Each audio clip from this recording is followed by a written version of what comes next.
Here we go. All right, guys, thank you for your patience. We're running a little bit behind on our live stream with Jenny Ta of CoinLinked, who is joining us in a beautiful park this afternoon. And, Jenny, thank you, first of all, for being here with us on our podcast, our live stream. They keep letting me do it, like feeding a stray cat. I'm coming back. Jenny. I'm joined with my producer and partner, Bill Degnan, as always. And we really wanted to talk to you about CoinLinked, which is your baby. But I know that we've been promoting you coming onto the podcast today and the live stream today. And a lot of people responded on Twitter with all kinds of questions for us. So I just want to let the people know who are watching and listening to our live stream right now. You can hit me up on my Twitter at Elsa Ramon on air. And Jenny, they can hit you up on your Twitter as well if they'd like to with some questions as well. Do you want to go ahead and give everyone your Twitter? Certainly. Shout out to everybody on social media. Thank you, Elsa Ramon, 2 times Emmy Award winners. Congratulations. And Bill, nice meeting you for having me today. My apologies, as an entrepreneur, I'm always out and about. And so this is the closest place for me to meet at our 1 o'clock. And so happy decentralization right here. So that's the perfect topic. Yes, it's lovely. It's beautiful. And we can hear the birds. There you go. And it's kind of quiet actually today. So it's good. So I think we're good to go. Well, I think you brought up the perfect segue to talk about decentralization. So before we get to talk about your company, CoinLinked, and what it does, I know that people who are just starting to become curious about Bitcoin and blockchain and everything that comes with the space, they hear these words and they can be very intimidating. They were to me when I first started learning about all of this. And one of the words that gets tossed around a lot is decentralized. So, first of all, what does that even mean? What does that mean to anyone who hears that word, and why is it important? And what difference is that going to make in my life or anyone's life? It's an excellent question. And, I'm sure to answer it technically, probably 10 out of 10 people you interview, they're probably going to give you the exact same explanation about decentralization. I'm going to take a different approach today in giving your audience an analogy instead of the pure technical definition of decentralization. So here's an analogy. I believe to this very day, everybody has used Google Doc. Google Doc is a share, Excel, or a Word format. Now, to those much older generations, like the baby boomers and stuff, they probably got used to of using Microsoft Word, right? Mm-hmm. Now, if we envision Microsoft Word in years and years ago, let's just say, Elsa, you write me a letter and we're working on a group project. So you start writing this letter in Microsoft Word first. Then what you do is you can email it to me, say, Jenny, can you check to make sure if this is correct? Then I would download your Microsoft Word, open it up, correct or add some more pieces. And imagine we have 2 to 3 other team members that needs to share with this Microsoft Word. The process is extremely long and difficult, right? Then here comes Google and all of their share documents. Now, to those who have used Google share document, it's very simple. Elsa, you can start the Google Doc Word, and you can add all of the team members in there, and you can give them all access to edit, to this particular Google Doc. Now, every time when each one of the team members access to this Google Doc and they change it, they edit, they delete, or whatever it is, we see them live. All of us on the same team sharing this Google Doc, seeing it live. That's centralization. Okay, that's the blockchain of what Bitcoin began 11 years ago, 2008, 2009. So pretty much decentralization is getting uh, the middleman, exchanging peer to peer.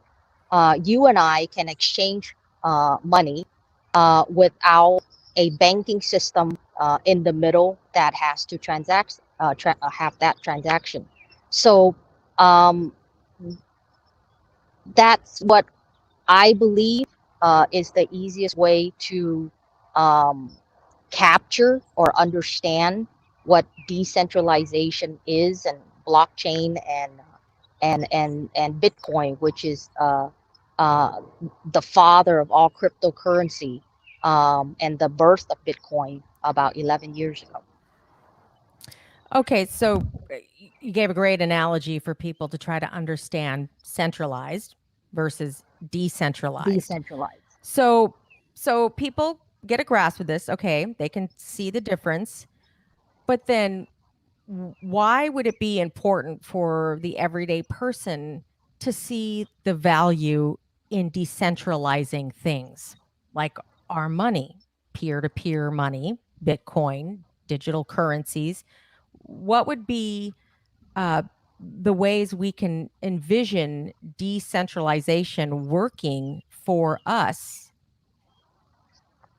Well, more than ever, like in today's world, decentralization is also a method of uh, censorship resistant. Okay, within the last couple years, we've seen giant corporations such as Facebook, Google. They have problems of their own when it comes to uh, being in control, politically wise, or uh, their own rules and regulation of their own corporate structure, And our um, data too, and our data. being in control of our data Yep, as and users. yep, and having the rights to sell those data when they're literally taking it right from us. Obviously, we're using their free platform, and I guess they have the rights, and they've done that, and they make billions and billions of dollars based upon that.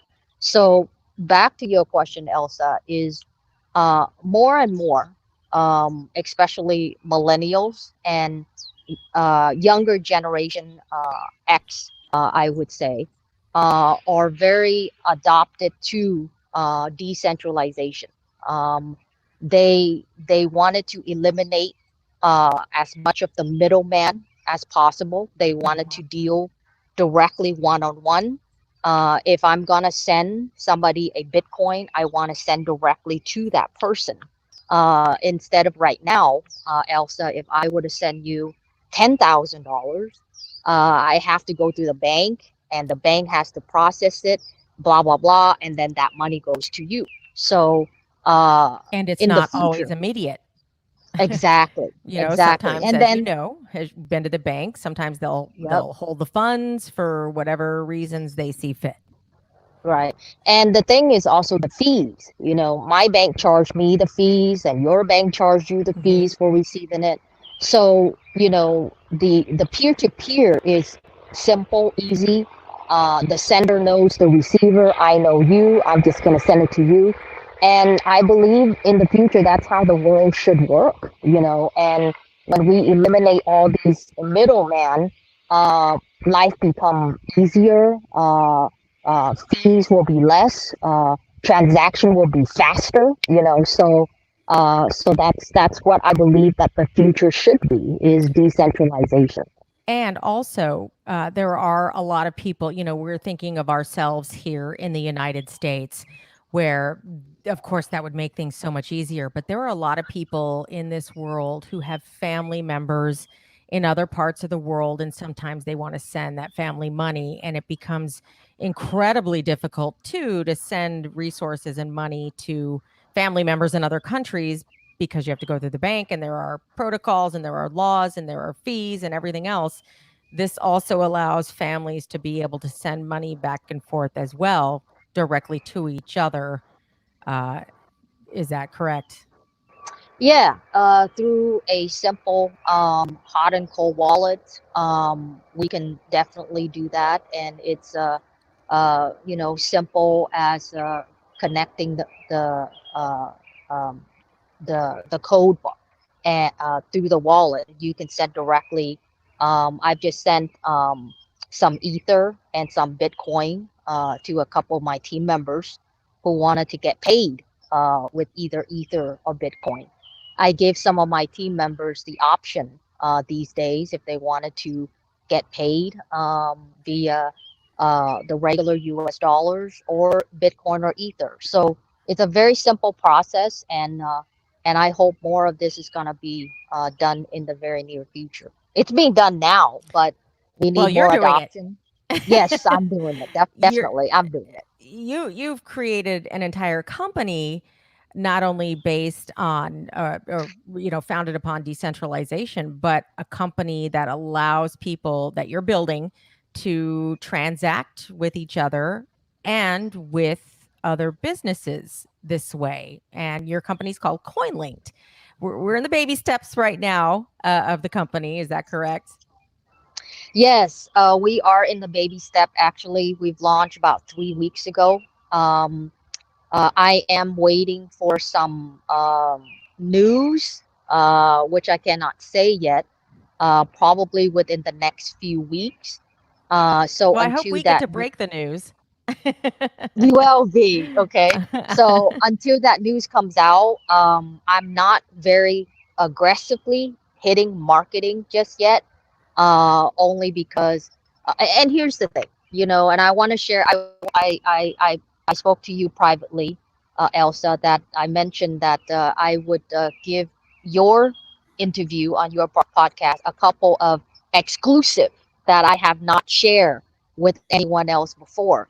One of that exclusive is what I'm sharing right now, is because I'm so open with my followers, my shareholders, my friends, usually via Twitter.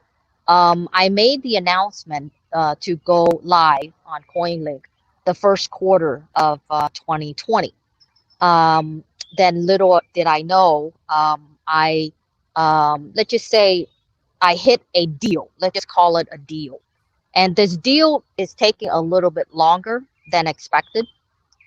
So obviously with coronavirus and the whole thing, we launched 3 weeks ago, and the deal is still working.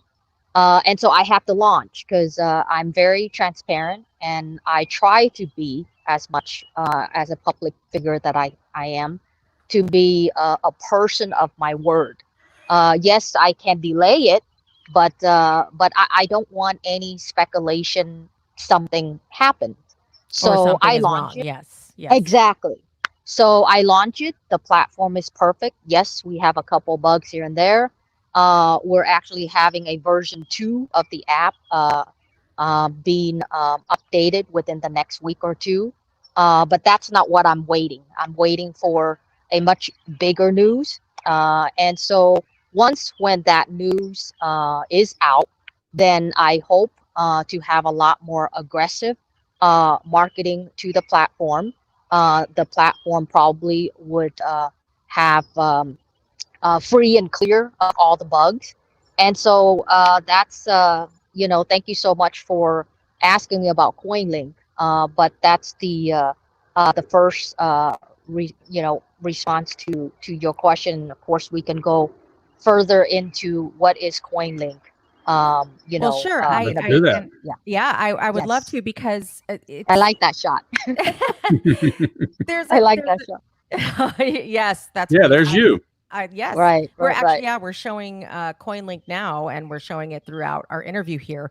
So now that we talked about decentralization and defined it for people in terms everyone can understand and maybe appreciate how it might help them in their everyday lives, get ahead a little bit better financially and be more in control financially. Tell me how CoinLinked uses this technology, the blockchain technology, in decentralization, and what can people do if they download CoinLinked, and how can they apply it to their everyday lives? Okay. So to go back a couple of steps, how and when did I come up with CoinLink? CoinLink is basically for entrepreneurs. Okay, we're out there to hopefully resolve problems or problems that exist, and so we look at the problem and we try to resolve it in the best way that we could.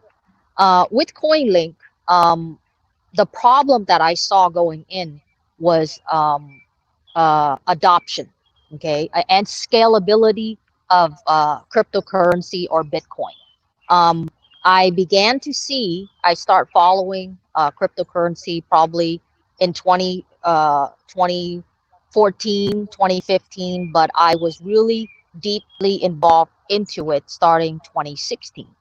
And obviously 2017 is in the records book because Bitcoin hit almost $20,000. Mhm. That was late 2017 to early 2018. Still, all of these people, and with coronavirus, COVID-19, people are more reserved of their cash, right? They're like we're here in America, it's the US dollar. They reserve their US dollar to pay rent, pay utilities, pay emergency things. But when it comes to, when you need to buy stuff like pair of shoes, clothes, you drop your phone, so you need to buy a brand new iPhone or whatever. Um, those kind of things was where CoinLink was born. Okay, everything is done seamlessly on the back. What that means is that CoinLink is a platform where you can utilize um, uh, any of your cryptocurrency. But right now, we only accept Bitcoin and Ethereum right now. I will probably add a lot more stable coins and cryptocurrency after my big news announcement, hopefully within the next couple of weeks. But for right now, we're just gonna keep it with Bitcoin and Ether. But that's where it is it doesn't matter where, it doesn't matter what website you find this particular item, pair of shoes, a phone on Amazon, a book, or whatever it is. You grab that link and you bring it over to CoinLink. You fill out an order form. On our app, you see the little button called Market. You click on that. It gives you an order form. You fill it out. You paste that link to the order form, and we process your order for you. The Okay, link of so what I'm looking to buy. Pair of that jeans. is I take correct. the link from Exactly. whatever site. A pair of Oh, shoes, yes, whatever, anywhere, and bring it from to China, CoinLinked. from Yes. from Russia, from Amazon, from it doesn't matter where. Okay, you bring that because every item online has a link. Okay, you take that link, you bring it over to CoinLink, you fill out an order form, you paste that link on the order form, you choose what you want to pay with. Right now is either Bitcoin, Ethereum, or you can still pay with fiat, which is a US US dollar. dollars. Yes. Yeah, and then we process it. We add our service fee, we add taxes on it, and let's just say the whole order comes out to be, $200, whatever. We send the confirmation to you, and if you agree on that, that's when you pay us with the Bitcoin, and from there, we place the order, whatever it is, for you on a fiat, using fiat, and the location where you're buying it from, if it's Nike, if it's Amazon, if it's Chanel, they will be the one who's shipping you the product, not us. So The process is called drop shipping, and I believe that CoinLink is the first to market. There isn't another platform like CoinLink out there. Um, I know a lot of crypto Twitter follow Lolly or a couple of other app that offers you either you purchase something and then they give you some kind of rebates in Bitcoin. Um, I commend everybody.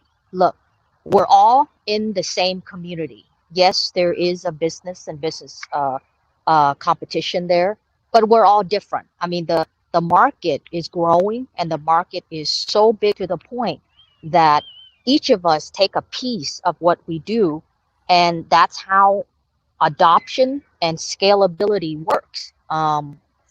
So Lolly is different, Coinbase Visa card is different, and CoinLink is different. So we So each stand upon our own. So just to clarify, for those who are brand new and trying to grasp all these terms, a couple of things mentioned in the conversation. So a company called Lolly is a company where you can shop for things through their plugin and you earn Bitcoin back and it stores it for you in an electronic wallet. And if you want to, you can take it out and put it in your own electronic wallet. Which is kind of like that's kind of like Rakuten. Yes, or but with crypto. But with crypto, right? Like, it's the same concept of when you go to a store that you're loyal to, they give you their store bucks that you can use towards future purchases. Except with Lolly, it's Bitcoin and it's actual money you get for using their service. So that's what that company is. The other thing that Jenny brought up was the Visa card. There is a company that is allowing you to use a card that converts your cryptocurrency, your Bitcoin, and when you make purchases, kind of like if you were in another country using your credit card, it would do the whole conversion. That's the simplest way I could explain that. And then you also mentioned stable coins, which is another one of those buzzwords that when people hear that, they're like, okay, what's a stable coin? I know what Bitcoin is, but what's a stable coin? Okay. Well, right now I'm just gonna share the most popular stablecoin. I mean, there are a mass of different types of tokens and coins out there. And to be honest with you, I would not call myself an expert because we're learning every single day. As a matter of fact, in the cryptocurrency community, if you run across anyone that claims that they are an expert, please run the other way. Yeah. Okay. Because to this very day, even rules and regulations from the SEC, they're still building the rules and regulation. So no one can be an expert. Okay. There are those who know more than others because they've been in the business longer, but every single one of us, we're learning about this every single day. So to answer your question, Elsa, is there are a ton of tokens and coins out there. For the utility token side, they're probably over 10,000 now, right? Stable coins. There's CeeLo Go, some of my friends there, and I want to mention another group called Ample Force. I think their ticker is AMPL. They too have a token, but each of those tokens, some claim that they're not a stable coin, and some are a stable coin. But particularly, I'm going to talk about Tether, which is USDT. Okay, Tether is one of the most popular, well-known stable coin within the crypto community, and they peg against the US dollar. Okay, so it just trade, the reason why people talk about stable coin is because of that exact word. It's stable. It's like it's flatline, so it doesn't go up, it doesn't go down. Does not have the volatility that many it doesn't people have hear the about volatility with Bitcoin. exactly. some of the other digital Right, currencies. right. It's just But there, equal with the dollar. right, Right. but there's a plus and a minus when it comes to stable coins, though. It depends on how you want to use the stable coin. But let's just say for traders, like like I'm a trader. I mean, stable coin would drive me crazy because I would say, why would I want to spend $100,000 on stable coin and just let it sit there? It would drive me crazy, right? Um, I would rather spend my money like Bitcoin or Ethereum. I rather have it spike up or spike down. I mean, that's the volatility is what I love. Okay, so but that's pretty much a stable coin. For those who are new to your network or new to the community, I would highly recommend that you Google and you read about USD, that is the US dollar, and then the letter T at the end, it stands for Tether. So USDT. Yeah, that's it. So that's one of the most famous stable coins. So I know, Bill, you wanted to talk to Jenny about some of the properties of her company, CoinLinked, and it's a very important issue, especially right now. With what's going on globally with the protests and the riots, and you paid a lot of attention to privacy on CoinLinked. Well, I mean, I think it's privacy and then censorship as well. I mean, that's a big deal in the social media world for sure in the past week or so with, Twitter sort of tagging some of the things President Trump has said. You even see things like YouTube, sort of censoring things in favor of the Communist Party in China. All of that sort of, bleeds into areas where people that are where censorship and data and identity and all of these things it's important to a lot more people than I think those companies may realize. But I know that in past conversations you and I have spoken before about censorship and your platform, which is kind of like it's got elements of a Twitter in its format, but what's sort of your commitment to censorship or not? Yeah, thank you, Bill. It's a great question. That is also another reason why I built CoinLink. Because within the last couple years, on the current centralized social network, Facebook, which I don't use, I use the most is Twitter. Then second to that is Instagram. But since I've launched CoinLink, I kind of dropped Instagram. I'm only using Twitter and my own right now, obviously, right? Of course. So when I was using the centralized platform, for example, Twitter, many times I felt outrage because I get banned. Like I had a verified account. And I just posted a video that I was on the LA traffic, and it happens to have a Jennifer Lopez song in the radio. I was in my car, and I got banned for that. And one time shot, they never look back. They say, "Bye, Jenny." And so even though I try to get it back, I didn't. I lost it. And then there were a couple more times when they banned the current accounts that I have for practically no reason at all. And I find it, that's crazy. So all of these things, along with my own personal experiences along the way, and what Bill just asked, and then the knowledge of blockchain and decentralization, I formed CoinLink with censorship resistant. Okay, what does that mean? That means that I believe in the freedom of speech. I believe in, you have your freedom, your own free will. But what I don't believe in is the manipulation and of fake news. Okay, so and I don't believe in, like, for example, in the Bill mentioned with the stance of President Trump versus Jack Dorsey and the stance of Mark Zuckerberg. I did send now a tweet that as a citizen of the United States, I would stand on the side with Jack Dorsey. Okay.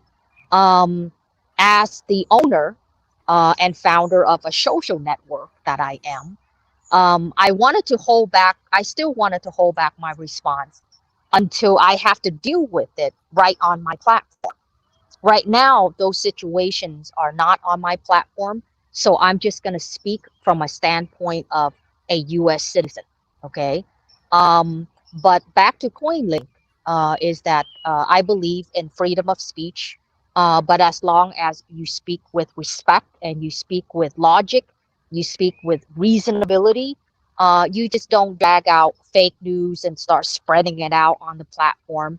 And especially when it can uh, can damage your own country's democracy. Okay, so that's one part, Bill. Another part that I built CoinLink was, of course, having social media platform. There are a ton and ton and ton of bots. Okay, Twitter has a ton, Facebook has a ton, Instagram has a ton, um, and I figure it out. I believe these other founders, they know too. I mean, I'm not claiming that I'm Einstein or I'm a genius. No, I'm not. I believe that they also know too, but I just happen to be the one who executed. Okay. What does that mean? For example, everybody's talking about how do we get rid of all these bots? How do we distinguish between Russian bots, China bots, bots of all kinds? Mhm. And I say, well, that's simple. I mean, think of it this way: bots, no bots, right?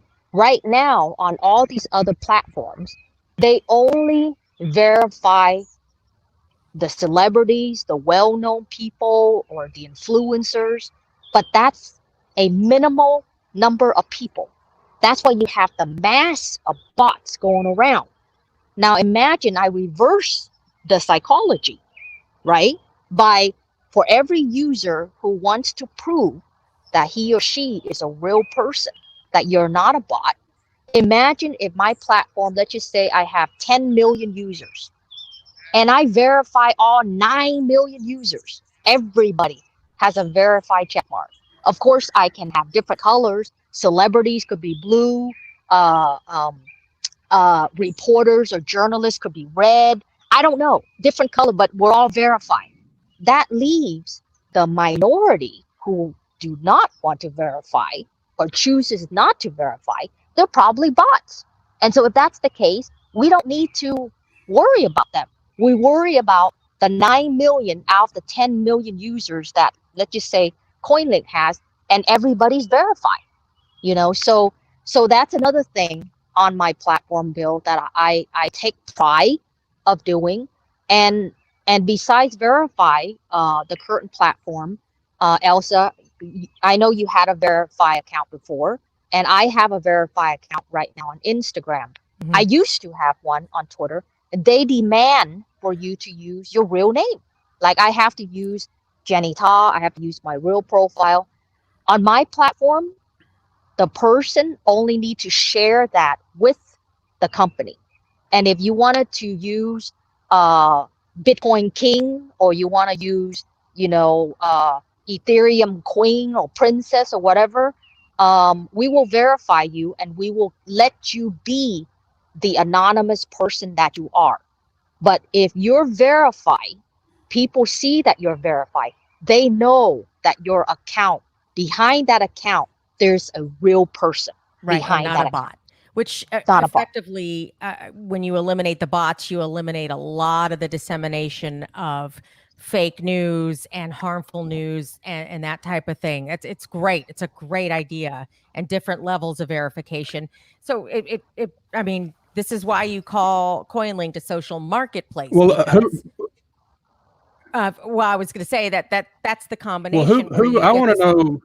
this decentralized platform like Twitter, and then a place where you can shop as well. Right. Yes, ours is a social marketplace. Our users don't list stuff. Bill mentioned something about, I know you have a profile on CoinLink, Bill. You mentioned that it looks a little bit like Twitter, which is true. I morphed three different platforms into one.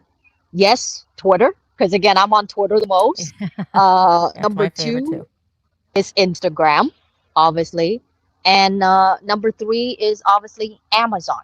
So I morphed the three into the platform of CoinLink that we have. And to those out there say, oh, Jenny, you're just copying others. And I say, you know what? Look, in the tech world, everybody copies everybody. And I can bluntly say right now, the king of copying is actually Facebook. And I'm willing to say that.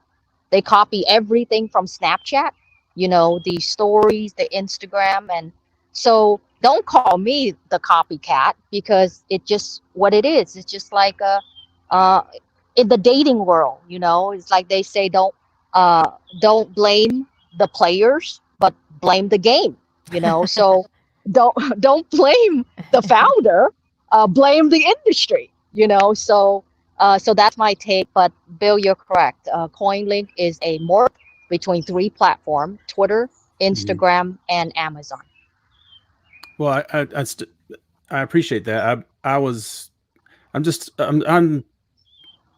I can't predict what your platform is going to be like because of that sort of hybrid nature of it. But I think just personally, where I get a little mystified with the idea of fake news, it's sort of like beauty. It's in the eye of the beholder in some cases. I think, how do you go about, if you want it to be an all-inclusive type platform, how do you go about determining what's fake news?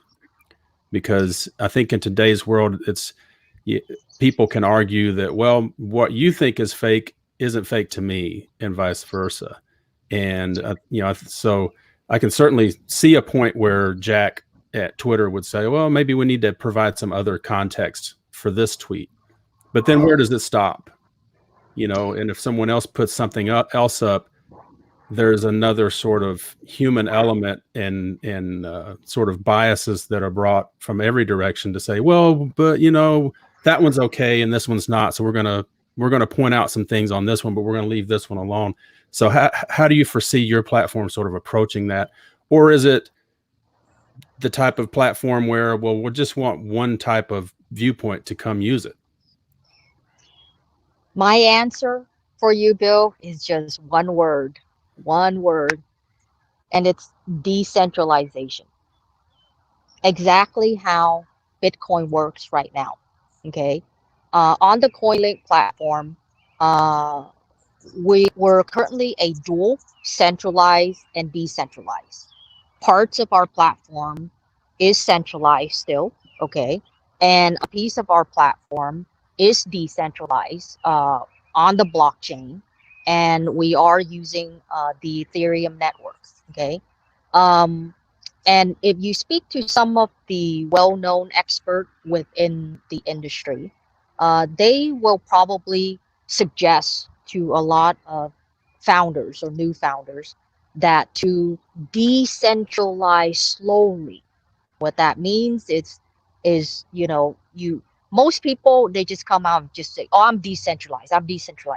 That may not be a great thing. So that's why I came out with the approach of a dual, centralized and decentralized, and I will slowly decentralize everything.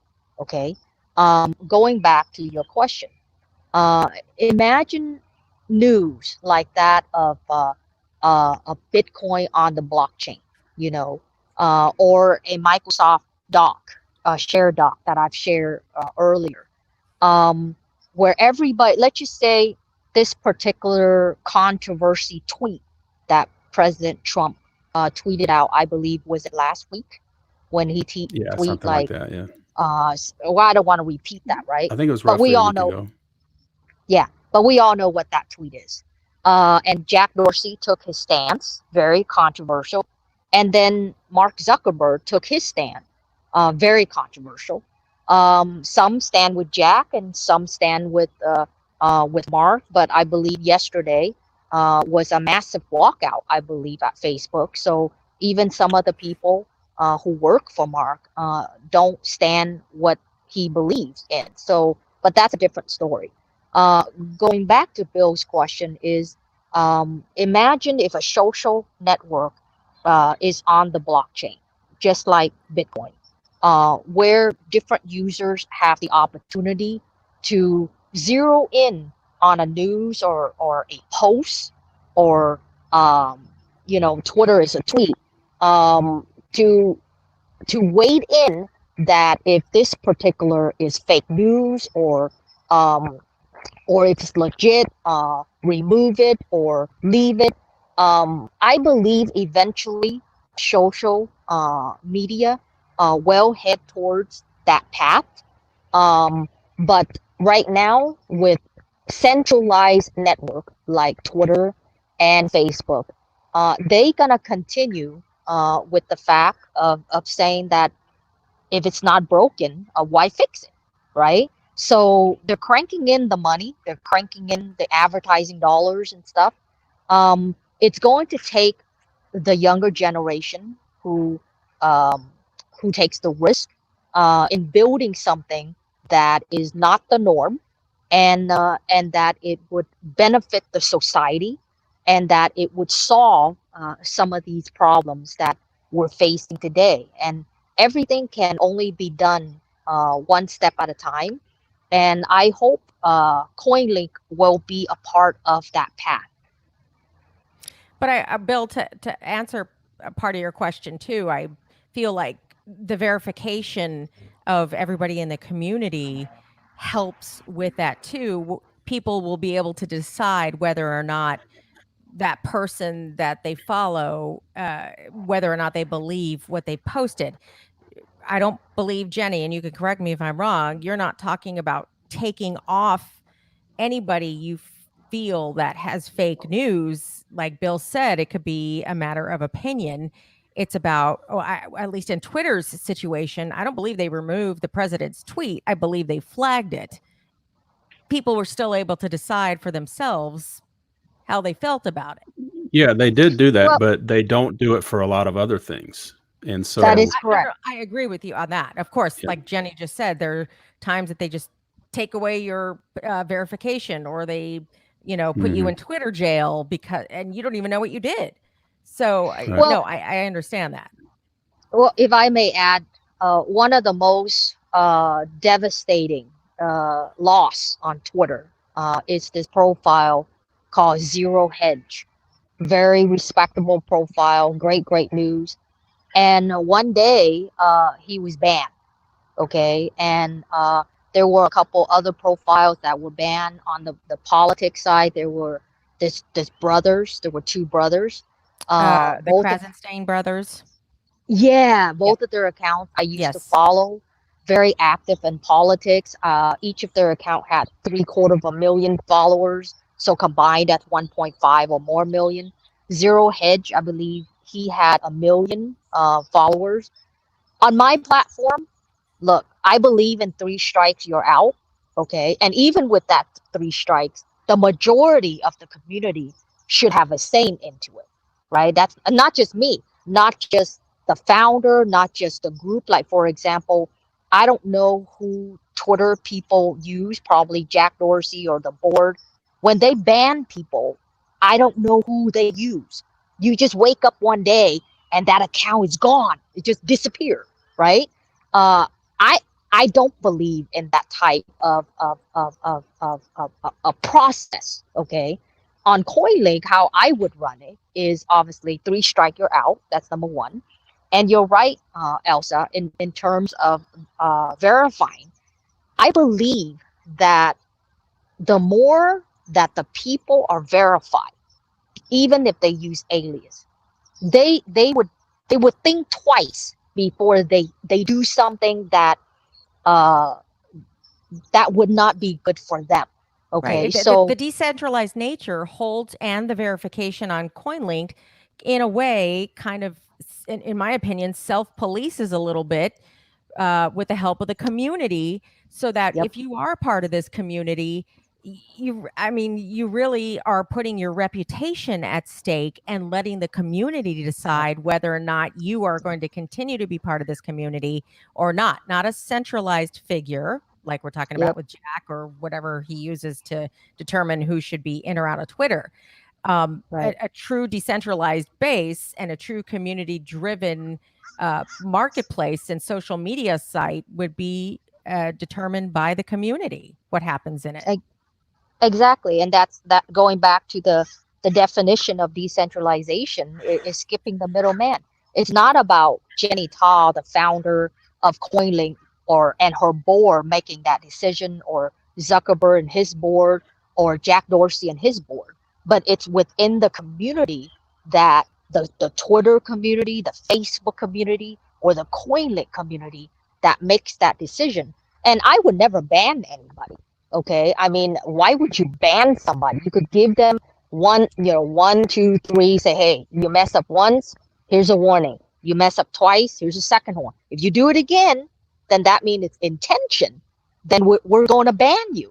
You just don't ban people when you just wake up and then boom, they're gone. I mean, that happened to me. Okay, so if people say, well, Jenny, how do you know that they don't give? I say, I'm using myself as an example. I woke up one morning and it's gone. Okay. So, and I tried to get it back ever since, and I couldn't. And they don't even give me the reasons why. I can speculate what reason it is, but I've had that too, and it's yeah, you build a business on it, and right, I own an ad agency, and we do a lot of Facebook and the like, advertising, and you build your business and your reputation with your clients to be able to provide that service, and then suddenly I've had it's gone. Facebook just shut it down for a client, and Yep. I'm like, Yep. and it's okay, I suppose, if they have an issue with what you're doing, but they tend to do it with no warning, and it's suddenly, and they'll say and it's usually with a explanation of violation of our community guidelines, which is And vast. you don't know which one, which is the Yeah. guideline is like that long. I And mean, then- which and- part is it? And they'll Exactly. also then say, because this ad had something, that wasn't quite with whatever their guidelines were. But then when you go to try to fix it, it'll say, well, you can't fix it because we've disabled your account. I'm like, okay, Right. well, we're losing business because you won't even work with us. And, even as an ad agency, we find that we're like, you're treating us like crap because we're helping you make a lot of money, and you don't even give us Yep. the Right. courtesy They of don't care. maybe picking up a phone and calling us or emailing us saying, here's an issue we need to address. I know that's very maddening. And especially for business, people building a business on a platform, it's dangerous. Well, YouTube, we've watched it happen many times, especially with people as of late in the crypto community who have built their business and their influence and everything on their YouTube Yep. channels. And then all of a sudden, poof, it's gone. They can't get anybody. They can't Yeah. figure out why. That is centralization. That is Exactly. the difference between Exactly. decentralized and Exactly. centralization. And look, Jenny and Bill, I think there are certain things, as we talked about a lot when I was a newscaster on broadcasting, that there are certain things it's okay to have an opinion on because they're inherently horrible. We're talking about murder, rape, sexual assault, crimes against children. I don't think you're going to find many people who are going to have an opinion against you, showing that you did that you have an opinion on something like that. If somebody were on a decentralized platform and shared some abhorrent videos or things of that nature, of the things that I just listed, I mean, I think as a community, in a decentralized community, everyone can agree that that's not something that should be in the community, or should it? Right, right. And one final thing on this topic, then maybe we should bypass it, is because it's never gonna end, right? It's gonna be centralized That's right. forever. But the thing about Twitter these days is it's called shadow ban. And at first I said, WTF, right? WTF, what is that, right? And then I figured out that it's like how they do the coding on the back, that they literally ban your profile. And I've seen this with many other profiles too. People always say, I think I'm shadow banned. Can you guys tell me if you see my tweet? So then their followers would reply, yes, I can see, or whatever. I mean, that's ridiculous. I mean, why would you want to shadow ban somebody? It's either black or white. It's either you broke our rules, so get out, or we're gonna ban you, or you let the people freely. It's their time. They built the platform. Yes, the platform is yours. They're using it for free, but I mean, I was born in a communist country. I was raised here when I was 5, but it sounds so much like communism to me at times. So, and I thought, Yeah. my gosh, these companies are made in the USA, just like CoinLink. On our about us, I make sure the first line is CoinLink is an American company. Okay, so Hmm. freedom of speech, freedom of the law, freedom of the free press, and anyways, that's another thing. I mean, Yeah. shadow ban, they would hire coders to make sure they can code so that there's such thing as a shadow ban. That's ridiculous, And but anyway. Yeah. Hmm. Yeah. This brings me to, you talked a little bit about your background, born in a communist country, you were raised American after the age of 5. Your background is what makes the development of CoinLink to me even that much more fascinating, because you come from a world that is all about the US dollar. Yep. Tell us about your background. Well, I'll tell you a little bit more about that, and this would be my second exclusive for you, Elsa, just for you, Elsa. Okay, I've never ever shared this before with anybody, but I did write it in my book, Wall Street Cinderella. But I will take out a piece of it for you. Many journalists, actually, many columnists, reporter, they did ask me, but my response has always been that you can read it in my book, Wall Street Cinderella. Um, but anyway, but I will share this with you. But my book was, I have not released my book yet because there's a pending movie deal. And so I wanted to release the book and the movie at the same time. So people don't have my book to read it anyway. So this is really exclusive of the exclusive. Um, the thing about my background is that, yes, I was born in the midst of the Vietnam War. Saigon fell 1975, and between 1975 to the early 80s, there's a lot of what they call boat people, right? So I grew up within that era. Okay, so here in the United States, I was raised since I was 5 years old. I was extremely poor. Okay, to those of you who are not doing well right now, I hope my story will inspire you, because if I can do it, you can do it. Okay, I was raised by a single mother. I wore secondhand clothes from Salvation Army thrift store, and then I went through school, and of course went to college, finished college in 3 years. And I started working for Shearson Lehman Brothers. Nowadays, they merge JP Morgan or Morgan Stanley. They merge so many times, which is the financial sector. Uh, this is where it's the key part, where it made the person that I am today. When I got my first job after graduating from college, I was 20 years old. I worked at Shearson for $10 an hour. $10 an hour. Okay. And I was working in the operations department, processing order tickets, buy, sell orders, and new accounts. And I was there for about a year. And the stock market opens at 6:30 and it closes at 1. So we have to go in early, and we could leave by around 2 o'clock. That's the end of the day for us. But at that time, I didn't have a boyfriend, didn't have any relationships. So I tend to stay at the office till about 3 or 4 without pay. Okay. I just like to stay there processing stuff. It's better than going home. So one day, the biggest broker of that branch had a beautiful corner office. Um, he came to the window, as usually everybody does. They drop up the tickets and paperwork into, we were in the glass cage, so that the operation can process their orders or do for the next morning before the stock market opened. So that day he came to the window, he dropped off the thing, and he just knocked on and he said, "Jenny." And I said, "Yes, sir." And he said, he was in his mid 50s then, okay? And he said, "Why don't you go out and have fun? You know, you're young, you're, you know, must have dating. I see you here every day."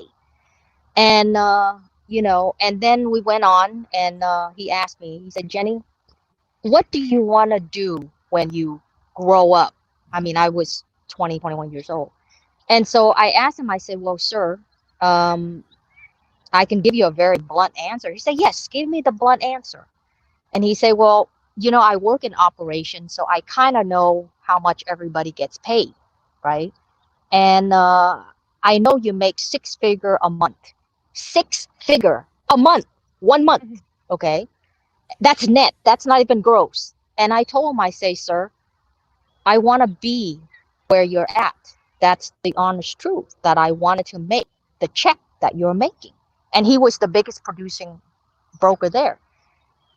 And his response, Elsa and Bill, changed me for the rest of my life.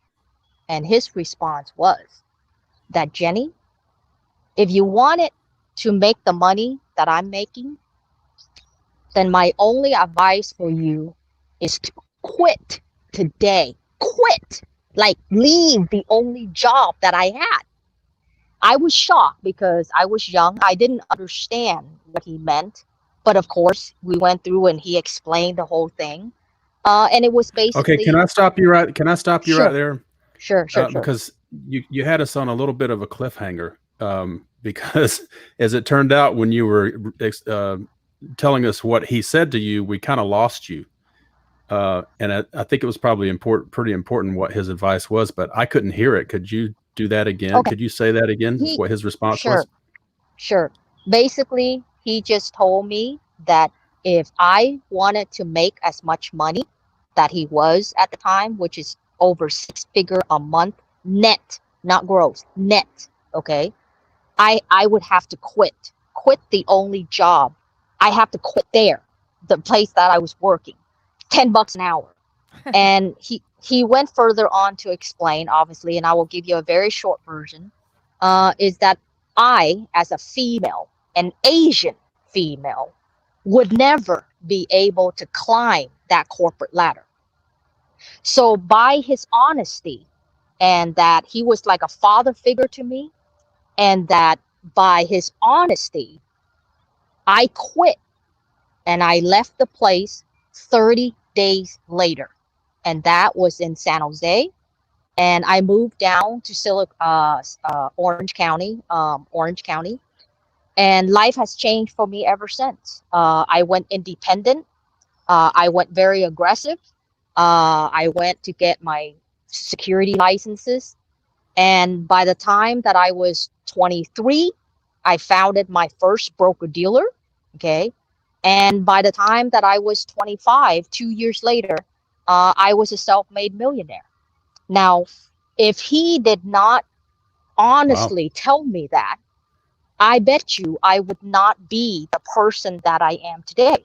So it takes vision, it takes endurance, it takes, you know, everything that you got. It takes everything from your guts, okay, to do what you wanted to do.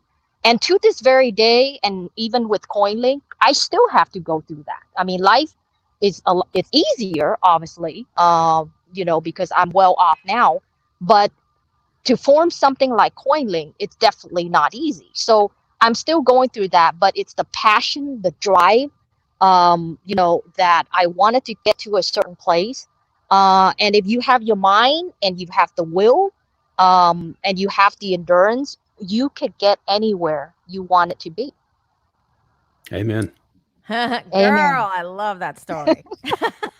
I love it Exclusive because for you, Elsa. but I love, well, I love the exclusive, but I love that the truth The angered truth. you to the point where you're like, Yes. no, no, no, no, I'm going to show Yep. you. And that's why the Exactly. truth is the best, because Right. I mean, look, you'd be working for somebody and maybe get a corner office, but it would end when they wanted it to end, not you. Exactly. Right. Right. Right. Yeah. I Yep. get it. So, I mean, actually, I wanted your audience to make sure they understand that that gentleman, that senior broker dealer, I treat him like a father figure. I didn't give the long version, but I thank him because it was his honesty and that he was guiding me as if I was his daughter. And Yes. he Oh, was yeah. Caucasian. He was a Caucasian male, obviously. So I thank him to this very day because of his honesty. I think he built the character that I am, because obviously my mom doesn't know today's society to teach her daughter that. So I have to learn these things from the outside world. Jenny, I can't thank you enough for being here with us today. It was such a pleasure to talk with you, learn about you, what motivates you, because I think that's important for people who are learning about this space and learning about the products that are available out there. What's behind it, who's behind it, and what the motivation was that got you here today. So thank you so much for being honest. Thank you for the exclusive, and thank you for the time, especially for being with us. Well, Elsa and Bill, thank you so much for having me. It's such an honor to be here with you guys. I'm sure we will have future calls again with updates, because I'm always going to give you the exclusive, Elsa, Yes, we'll right? be checking in for So, sure. yes, right.